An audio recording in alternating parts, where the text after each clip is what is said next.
pays more for Paul Mitchell's sculpting foam? It's kind of hard to tell. The new Suave Professional Styling line. Monday, still standing moves to its new time. Could you start us with an order of egg rolls? He's not a waiter. Oh, if I wasn't so used to moments like this, I'd be uncomfortable. New time, CBS Monday.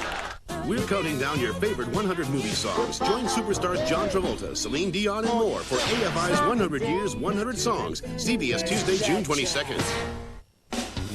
Fasten your seatbelts. Jag takes off next, here on CBS. He wanted the best for his family, but a dark secret I'm a drunk like my father. will test their love. I want you to leave! Based on stories from Pulitzer Prize winner Sam Shepard, Is that your boy? Aidan Quinn, and Marcia Gay Harden. All your dad ever wanted was for your life to be better than his. See You in My Dreams, CBS Sunday.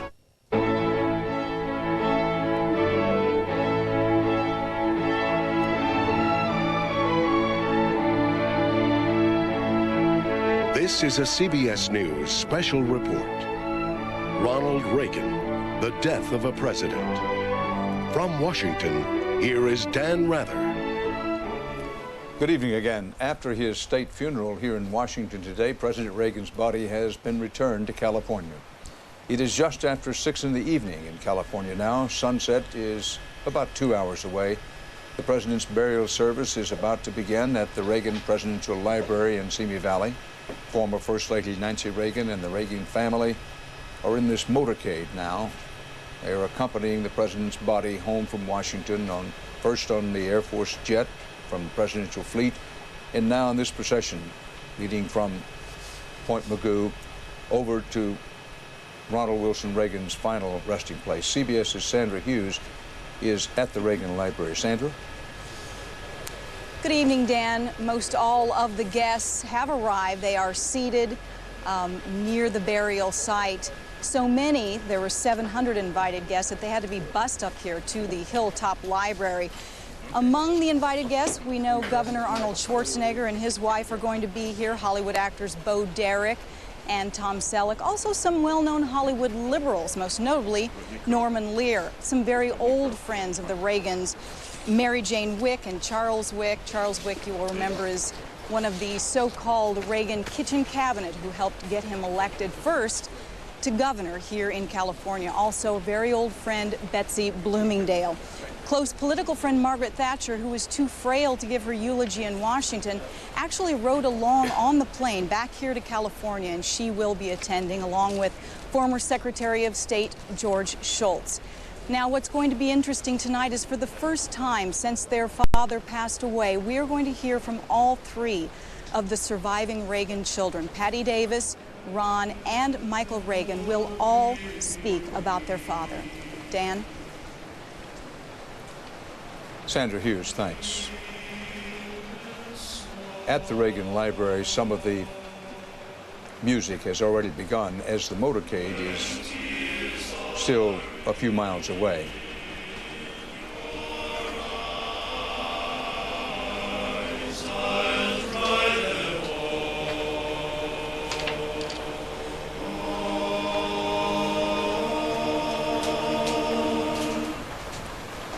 Ed Rollins, who helped Ronald Reagan beat incumbent President Jimmy Carter in 1980 and then led the campaign that carried 49 states in 1984, is with us here tonight. Ed, an effort has been made, you were talking about, to get as many people as possible along the motorcade route. Yes. For the last 2 days, a lot of these former White House advance guys who worked for Reagan have come back and have sort of taken charge of this. Rick Ahern ran sort of the overall operation, and they've been calling and they've been putting on radio shows out there that come see President Reagan in this 12-mile last march up to the. So I think you'll see quite an outpouring as you get along here. So. Well, this is more along a freeway. This so is you the wouldn't freeway, see but as you get closer to it, you'll see. I mean, they were saying earlier that they were 8, 10 deep along this. So there's thousands.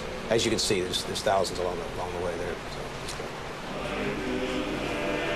and this is near the library this itself. Is near the library, right? On one of the access roads to the freeway.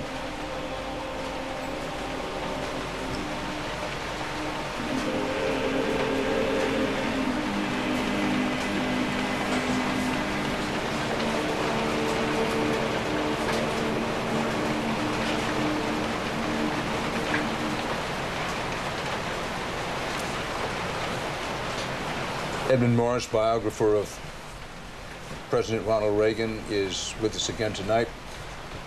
You were saying earlier in the day that President Reagan's three favorite hymns were Amazing Grace. Amazing Grace, yes. Blessed be the tie that binds, which he liked for obvious reasons. And the Battle Hymn of the Republic. He's not alone in that, of course. It's been the favorite hymn of many presidents, including Theodore Roosevelt. But I remember standing behind him once when he went back to his birthplace in Tampico, Illinois, in the little Christian church there, the Disciples of Christ, standing behind him and Nancy, as they sang, Blessed be the tie that binds together. It's the first time I'd heard him singing. He had a surprisingly sweet, light baritone voice. And they held hands and they sang, Blessed be the tie that binds. Entirely natural with each other, and it was very touching to see.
Well over 100,000 people viewed the casket earlier this week when President Reagan lay in repose inside his library. Some estimates were as high as 200,000.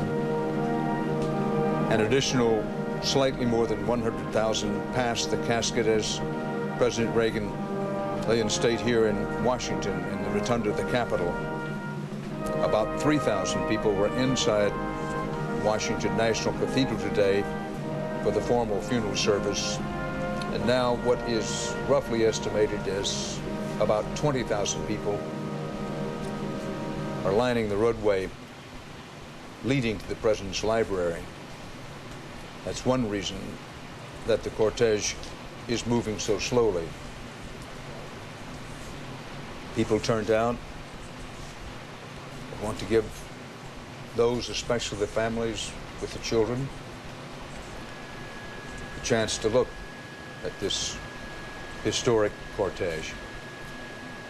Bob Schieffer, the whole week, climaxing with the funeral service in the cathedral today, and now again on the shores of California with this burial tonight, has had yes, majesty about it, yes, grandeur about it. There's been an eloquence in what has been spoken. You have to believe Ronald Reagan would have absolutely loved this. Oh, I think he would, because like anyone who has been in the presidency, among other things, he appreciated the work of a good advance team. And I must say, of all the crowds we've seen, and it was remarkable that so many people would have come to Washington in the stifling hot weather that we had. They would stand and wait for hours to pass into the Capitol and to see his casket as Reagan lay there in state. But even if advance men did encourage these people along this highway to come out, I think this may be one of the more remarkable crowds of all that we've seen this week. That people would simply come and stand on the side of the road to watch an automobile and a caravan pass by. That's really something. At this time, not the spreading smile. Ed, you've ridden in a lot of presidential motorcades. You noticed that phenomenon when Reagan went anywhere, the spreading smile? There was a star quality to him, and the most interesting thing is, I was riding one time when he went to New York to go to Manhattan South when Kojak was the #1 show, and there were literally 1 million people on the streets, and I was sitting there and I was saying, doesn't this ever get to you? And he was sort of waving and what have you. He said, oh no, he said, someone will give me an obscene sign up here and someone will have a sign that says something else. He said, you know, and see, that kind of puts it in perspective. And it became very clear to me that this was a man whose entire life he'd had adulation. Movie star, probably as a lifeguard, and it was the most natural thing where I've seen other people get so affected by the crowds. My sense, watching these crowds, he would be shocked at the numbers and most appreciative. And I think that's what Mrs. Reagan has been. This has been a real people's president for the last week, and people are really expressing their love for him. Bob Schieffer will remark, when Nancy Reagan got off the plane in California, clearly still in mourning, and she will be for the rest of her life, but you could see a softness at the corners of her eyes that had not been there for a week when she stepped off the plane tonight in California. And she was smiling and waving, really for some sustained minutes for the first time. I think it's the fact that she was able to get through this week is remarkable in itself. But she has obviously gained some sort of strength in these last hours from these crowds and from the great tribute that was paid to Ronald Reagan. You know, I mean, the rest of us are all saying goodbye to a man who was a popular president, who made us feel good at a time when the country was down in the dumps. But this is a much different day for Nancy Reagan. She is finally saying a goodbye that began 10 years ago to the person who was the center of her life.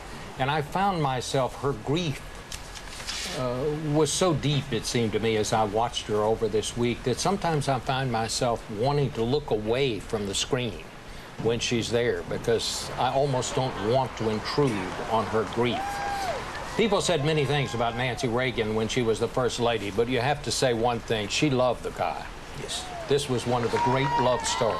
Absolutely. And we saw that, and we've seen it all week.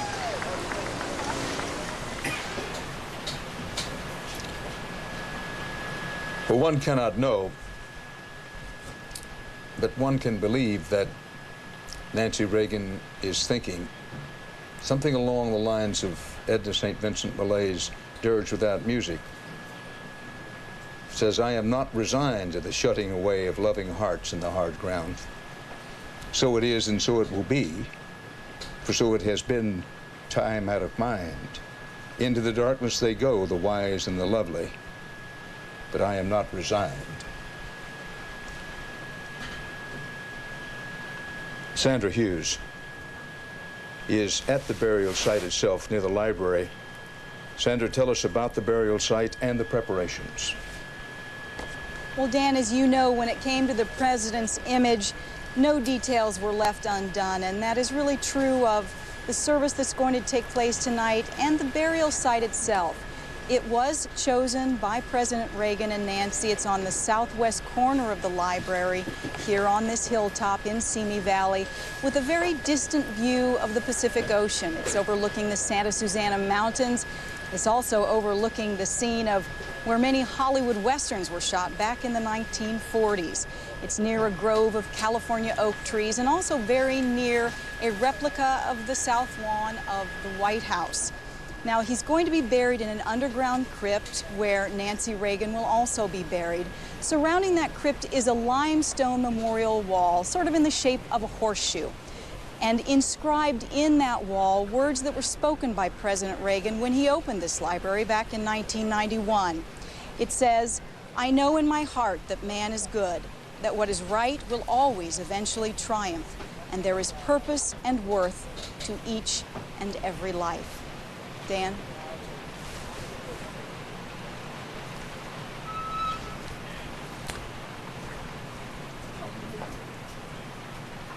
Edmund Morris, as we await the arrival of the cortege at the library and the beginning of the burial service, correct me if I'm wrong, but I think you wrote, or perhaps said, that Ronald Reagan was absolutely convinced that he and Nancy Reagan would be together at this very burial site, looking out together on the Pacific Ocean.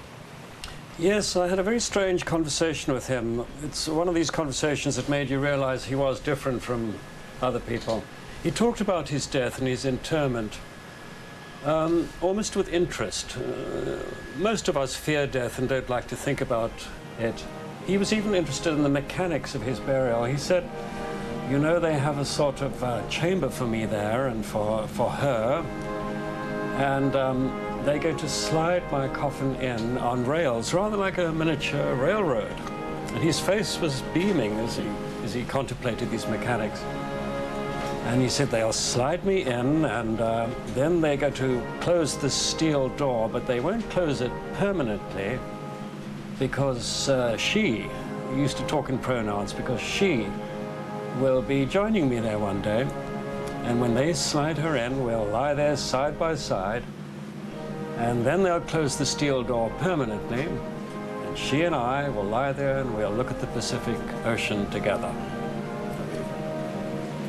One of the things that I found very strange, having hundreds of times seen them come off the airplane together and both wave, and seeing her this week turn and wave by herself, and it just really was this sense of loneliness that came to me.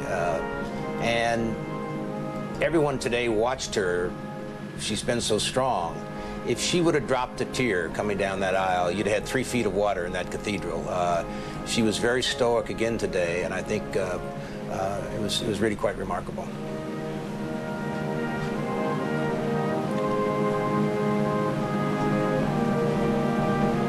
As Ronald Reagan, his remains make their final trip by motorcar to his library and final resting place, let's listen for a moment to the music at the library.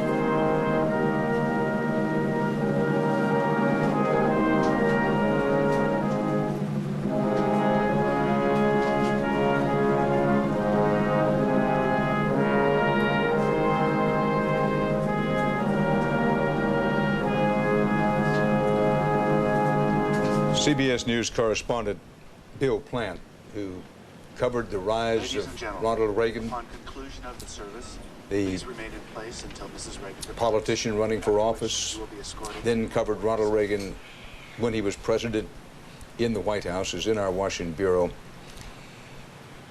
Bill, you've seen that scene described by Ed Rollins so many times, President and Mrs. Reagan hand in hand, and then each using their other hand to wave to crowds. And it makes a poignant observation that now it's Nancy Reagan waving alone. Bill? Dan, when you saw them together, it was as though there was no one else in the room or in the auditorium. I remember particularly during the campaign in 1980 when they would go their separate ways and then be reunited. They would embrace, and the rest of us might as well have been on Mars. The two of them inhabited their own world. So it is particularly poignant that she is now waving alone. But you'll note, Dan, that she is waving. She's acknowledging the love, the outpouring that is for her as well as for Ronald Reagan. She knows that. She, too, has a sense of the theatrics which surrounded his presidency, and I mean that only in the best sense. He was a man with a great sense of his public presence, as we've noted today. And she understands that and shares it. You'll notice it in the place they've selected for burial. You'll notice it in the details of today's service. It was all there. Bill Plant. Bob Schieffer, understandably, Bill Plant paused for just a second. You could, a nanosecond, before he used the word theatrics. But Ronald Reagan had no hesitancy talking about theatrics, theatrical things. He understood that part of the modern presidency is indeed theater. He understood it very well, and he was never ashamed of his acting background. He thought it helped him to communicate. And he told people all his life that. I think he also thought he gave him a little advantage when people underestimated him because he had been an actor. He knew that communicating, being persuasive, was more than just the words you said. He knew it was how you said those words, where you said them. He knew that being president was more than just making a speech. It was the way you stood. It was the way you gestured. It was the way you connected with the audience. He never liked to speak to a darkened theater or to a crowd that was in the dark. He wanted to see the people he was talking to. Ronald Reagan was not ashamed of being an actor. He thought it was one of the most important tools in the president's toolkit, as it were. Well, Ed Morris, he did have the body language, what the military calls the command presence, as well as any president and better than most. Dwight Eisenhower, hero of World War II, of course, had tremendous command presence. Andrew Jackson had it. Theodore Roosevelt had it. And Ronald Reagan had it. Tremendous command presence. He dominated any landscape that he occupied. He was always acutely conscious of the way he looked. Even in his juvenile writings, the hero of all his essays and stories is palpably himself. Tall, genial, slightly aloof, straight back, straight-limbed, long brown legs. He would write about himself with an almost naive narcissism when he was young. And later on in life, when he became a public figure, he paid conscientious attention to the way he stood and the way he looked at all times. For example, he always stood with his thumbs stiffly held against his fingers and held straight down his sides. He said, actually, it's very uncomfortable to stand like that, but it looks natural. Not an easy thing to do, to look natural with your hands at the side. Anyone who yes, because your natural instinct is to move your arms. Move your arms or hold them in front of you. In the military, sometimes hold one arm behind them, of course. Right. What an interesting comment. He said it's Look was very important to him. He always wanted to look presidential. As you said, that was very much a part of it. He once made the comment, which I'm sure he did to you too, Edmund, that he couldn't understand how anybody could do this job well if they hadn't been an actor. And I think to a certain extent, going to your point, I saw him many a time in the holding room. We always forget he was a man in his 70s when he was president, but he was always very vigorous. There were times he wasn't always vigorous. I saw him many a time very tired, sitting in the holding room, and as soon as the music would go off, the presidential announcement, he'd hop up, go up on that stage, and get just reinvigorated, connect with that crowd, walk off, and just be totally reinvigorated. He really had a great ability to rise to that occasion. Ed Reynolds, you've worked with many politicians in many political campaigns and races, high and low. As the music begins again at the Reagan Library, what was there about Ronald Reagan that got people to respond to him so? Well, there's two things he had. One is he had great body language. He was a very physical. He not only was a handsome man, he had a great body. You looked at his body. I mean, he had broad shoulders. He had a thin waist, and there was a real physical presence. He wasn't the bodybuilder that Arnold was, but Arnold has that same kind of presence. Second is he had a magnificent voice. And one of the three things that you saw today, or the three people that were world leaders on the stage when he was Brian Mulroney has a great voice. Margaret Thatcher has a great voice. President Bush doesn't have a great voice, neither President Bush. And there was that emotion, that great voice, almost like a radio announcer's voice. Voice timbre. Voice timbre. And that he understood emotion. And when he looked at you, he connected with you. Where so many politicians walk down a line and they're looking beyond, who's there. Ronald Reagan and Bill Clinton are the only two I've ever seen. When you're in their presence, you really feel like you're in their presence and that you matter to them. The cortege, the motorcade, is still about 3 or 4 minutes away, but you can see the first lead elements of it arriving on the perimeter of the library now. Edmund Morris, in your talks with President Reagan, you must have talked about how he ranked American presidents as a whole. We know he was a great admirer of Franklin Delano Roosevelt as the greatest president of the 20th century. Did he or did he not agree that Washington and Lincoln stood atop the class in a class by themselves? I never got his opinion on Washington. I would occasionally ask him that. FDR, of course, I asked him about a lot because I was aware of the fact that FDR was the first president he ever voted for, and when he was young, he identified passionately with the New Deal. And I asked him if he got some of his oratorical style from FDR, the conversational style. He said, "Oh, I used to listen to those fireside chats, yes, but..." On the radio? Yes, on the radio. But he seemed obviously reluctant to admit that he modeled himself on FDR in any way. Reagan had a considerably individual pride in himself and did not like to think he was imitating anybody. But back to his own favorite presidents, did he discuss anyone at any length besides Franklin Roosevelt, Lincoln, Teddy Roosevelt? Yes, he liked TR. I remember him saying to me, "I'm not going to ride up San Juan Hill for you." Calvin Coolidge, oddly enough, was the one president he identified with. He actually put a picture of Calvin Coolidge in the cabinet room, as I recall, which no one could understand when it first went up, but they had to go dig it out of the archives, but he had it hanging right there, and then he always sort of explained that he was underestimated, didn't talk as much as, obviously, many of the modern presidents, but he thought he'd been a good, solid president. I confess I never understood that, Ed Rollins, and if you understand it, explain it to us. Why Ronald Reagan would think that Calvin Coolidge was such a good president, but historians see him as one of the, I won't say architects of the Depression, but certainly not a very good president. I think it was more the personal story of Calvin Coolidge, and once again, a man who kind of went off and did what he wanted to do. And, you know, he vacationed, he fished, he did what he wanted to do, and he didn't let anybody sort of dominate his life. And I think the great thing about Ronald Reagan was, as important as the presidency was to him, as important as the job was, he did it at his pace. One of the great stories is when he first arrived there and the national security team came over and they said, you know, we brief Jimmy Carter every morning at 5:30.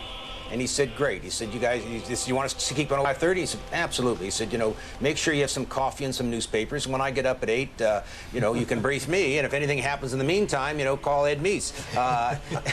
He did it at his pace, and he didn't let anybody. There was no fake in it. It was. This is the way I'm going to do it, and I'm going to do it well. Well, there were those stories that he liked to take off early on Friday with the attitude of, listen, to do a good job as president, I need to rest as well as to work hard. Right. True that he took off on late Fridays most of the time? He took off on late Fridays. Usually went to Camp David, and he also took off Wednesday afternoons to go riding. He also worked out. He was very. This was an amazing story. I asked him at the end of the first year. I said, Mr. President, what's your proudest accomplishment? And he said, Ed, I put a ½ inch on my biceps and I put an inch on my chest. You know, since I got wounded, I've been lifting weights, you know. And here I'm looking at this 70, 72-year-old, 71-year-old man, perfect shape to begin with, and he just started lifting weights for the first time, and he's really proud of his biceps like a 14-year-old boy. And I just thought, this guy's a really secure man. You know, Dan, I think that the current administration could learn a lesson from Ronald Reagan and his work habits. This presidency has grown so large and so complicated, and these staffs are so enormous. Now, people are coming to work at 4:30 in the morning now to be there before the boss gets there. And the sum of it is they're exhausted, and I think everybody needs to get their rest. And I think it would be a good thing if people in the current administration took a little rest. Well, what he did, which is your point, he could make a decision. There's always 3 or 4 decisions a day that have to be made in the president that are in crisis. There's always 3 or 4 options. And Ronald Reagan could look at those options, hear everybody out, let them argue it out, then he could go off and make that decision. And it wasn't automatically revisited, where Carter and others, people would come back, argue the options. Reagan made it, moved on. If he thought it was the wrong thing, he'd come back and correct it. But he had no problems making a decision. Let's listen now as the Air Force Band plays another of Ronald Reagan's favorite hymns, Just As I Am.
Some of the words to that hymn, a favorite of Ronald Reagan's, are, just as I am, poor wretch, blind, sight, riches, healing of the mind, yea, all I need is thee to find.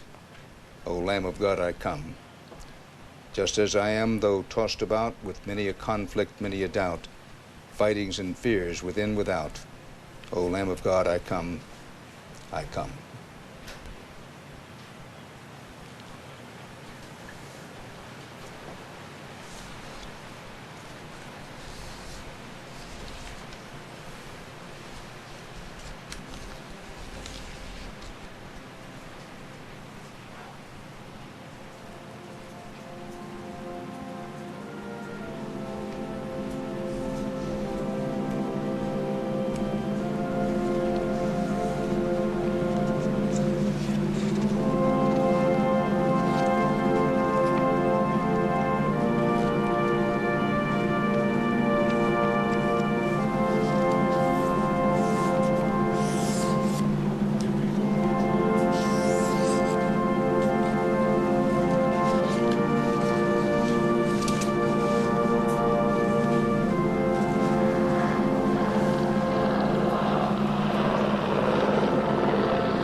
Edmund Morris, you mentioned a day or two ago, perhaps not that long ago, that Ronald Reagan was very private about his religious feelings, that he did go to church, but he was reluctant to make any show of that. You mentioned a time when he would stand with his back to you in the Oval Office, I think it was, looking out over the great south lawn of the White House, and he could be seen seemingly talking to himself, which was not the case. He was talking to higher authority. Yes, he would be quietly praying. He used to like to do that standing at a window. Often when he was in an airplane, he'd be looking out of the window, mumbling to himself. He was very happy to go to church regularly when he went back to retirement in Los Angeles, but during the presidency, he decided not to worship in public too often if it could be helped. A, because he thought it would impose security burdens on churches, and B, because he was shy about it.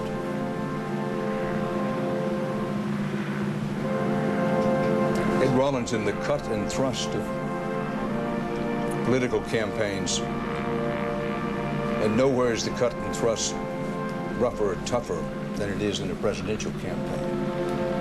Did he ever talk to you about spirituality, his religion? We talked about spirituality. He talked to me about he believed there was a destiny of why he was here, that he hadn't always thought about being president or even in politics, but for some reason, he said, for some reason, I don't know why, but I'm here. We have this mission to accomplish, and particularly after he was shot, he really thought at that point in time that whatever time he had left, and whether it was only one term, because I'm not sure he thought about a second term early on. When I went out to run his campaign in October of 1983, he hadn't even announced, hadn't even made the final decision. We just had to get things. My last meeting with him, I said, Mr. President, you've never told me you're actually going to run. And I said, I'm leaving my big office here in the White House. I was the political director, my car and driver. Are you sure you're going to run? He said, Ed, I'm not sure I'm going to run, but if I am, you'll probably be the first one I call. And then I'll know we have good hands over there to get it going. He was curiously superstitious about the timing of his announcements. Yes. When he would indeed say he was going to run for another term or another office. And he wouldn't even tell Nancy. He would keep it entirely to himself and choose his moment. The motorcade the cortege, is now in the final stretch of paved road going up to the Ronald Reagan Presidential Library.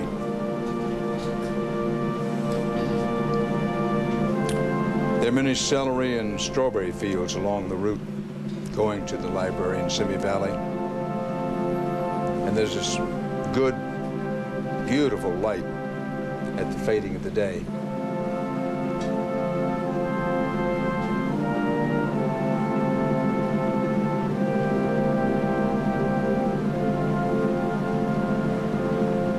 That said, to give you some sense of place. What television can be very good at is taking you there.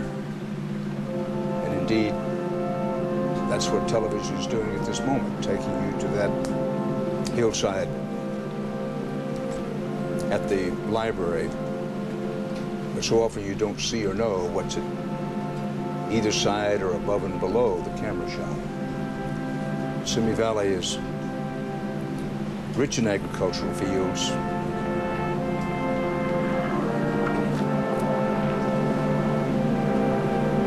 Mountainsides tend to be spare,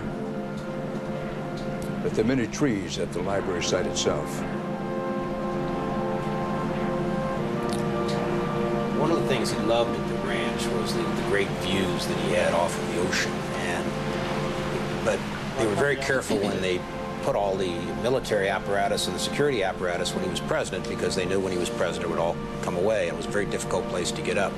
So I'm sure originally he probably thought that this would be where I'd be buried, and they'd actually picked another site in Santa Barbara in a cemetery at one point in time. And I think when they found this spot for this library, it was a magical place for them. And the story that I've heard is that they walked out and saw this beautiful scene, which was something that they loved very much.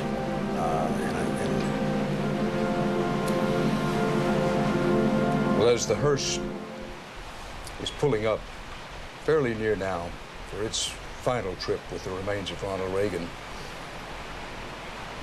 may want to note that in the high school yearbook under his photograph, Dixon High School, Dixon, Illinois, 1928, Ronald Reagan wrote, "Life is just one grand song, so start the music." Well, it was grand music today at the cathedral, and certainly the beautiful Irish tenor who sang Ave Maria, and a song that so loved, Amazing Grace, was certainly going out of style. And now the Air Force Band. playing some of the late president's favorite music. At this particular moment, Rock of Ages, Cleft for Me.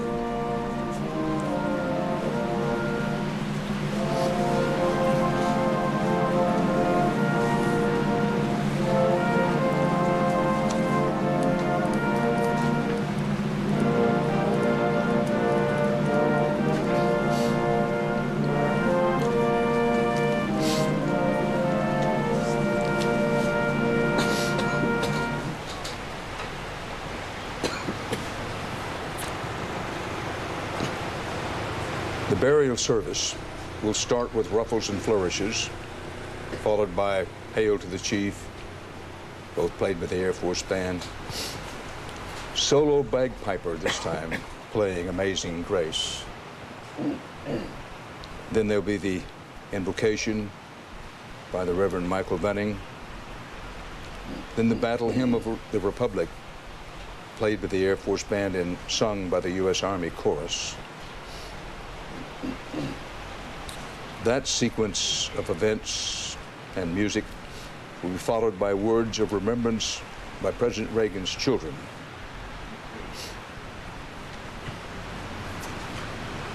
And that will be the first time during this week-long observance that the children will be heard speaking. All of the president's children are expected to speak. We have no indication of the order of their speaking or the length.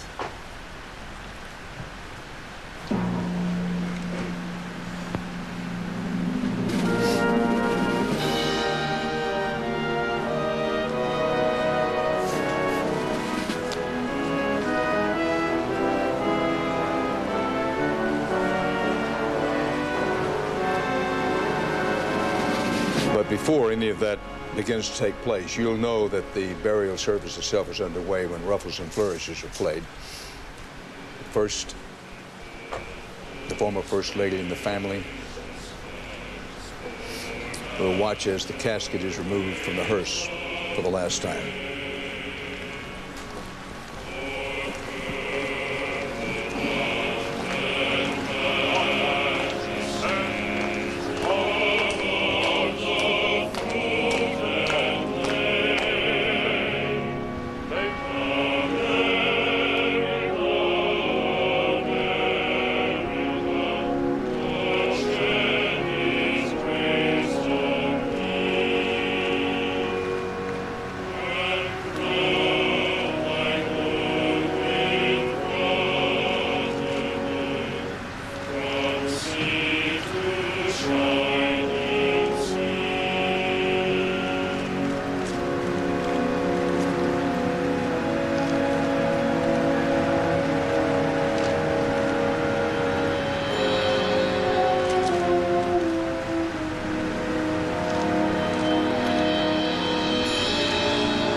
Downstairs.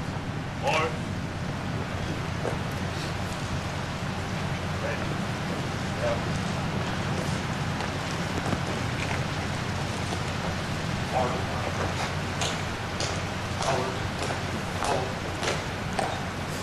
Forward. Forward.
The sun is expected to go down behind the mountain out there about 1 hour from now.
We let these scenes play as they are, partly so you would know if you were there, you would not be hearing other voices. This is what you would see and hear.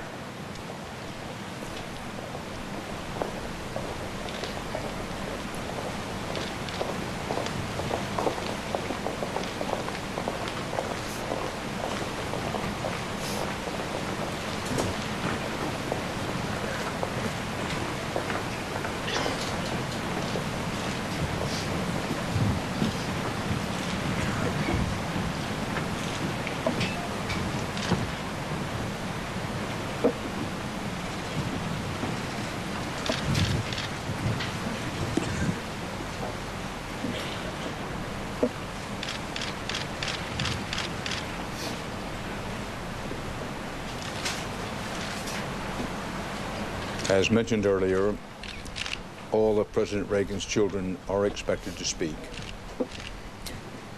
Once the burial ceremony, the formal ceremony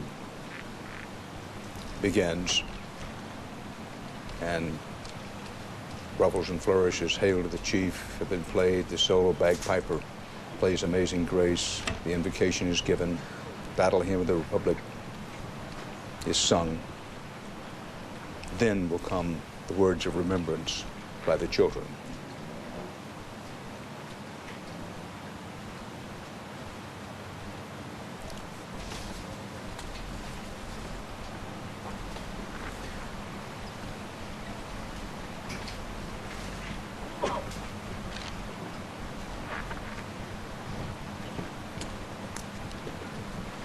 Son Michael, center left.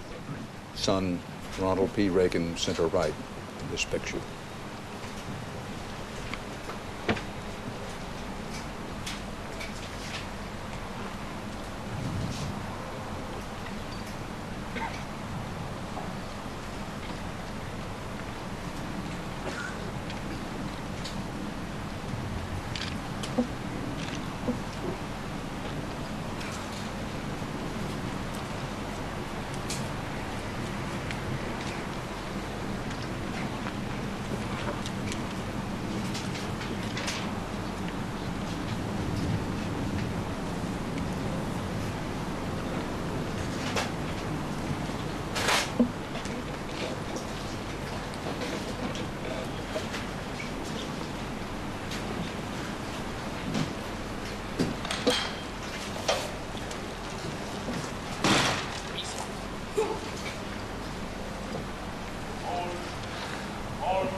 One left.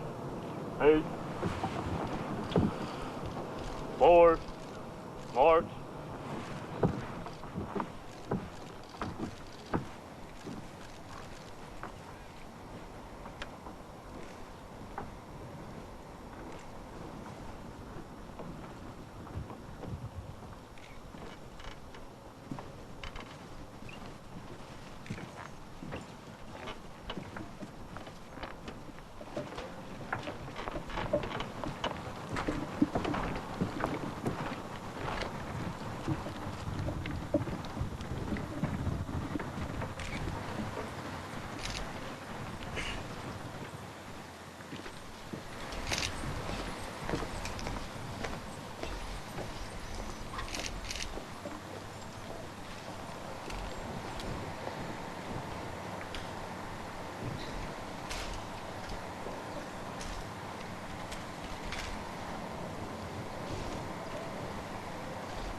Please pray with me. Eternal and Almighty God, we began this day, and it seemed the heavens were weeping as we paid our farewell to your servant, Ronald Reagan. We eulogized him. We worshipped under the arches of that stately cathedral.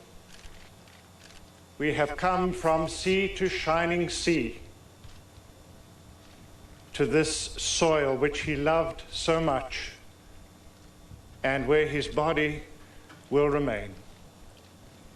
Gracious Lord God, turn our tears of sorrow into the hope of the resurrection. Comfort our hearts, and especially the Reagan family and the nation, for we celebrate his life, and we do it through Jesus Christ our Lord. Amen.